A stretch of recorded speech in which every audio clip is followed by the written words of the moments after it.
இரண்டு மனம் இணைய இணைய இணைய பிறந்த பயனடைய அடைய அடைய ஊர் பார்க்க கை கோர்க்கும் நாள் வந்ததே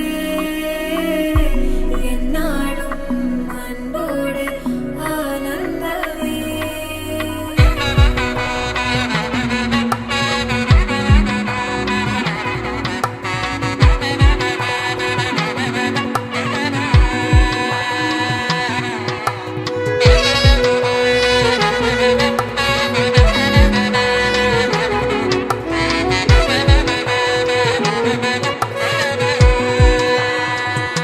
என் கூட்டிலே ஒரு ஓரமாய் இருந்தேனடா கண்ணா, வரமாகவே நீ வந்ததால் திளைத்தேனடா. திசையின்றி நான் தேடி திரிந்தேன் தனியா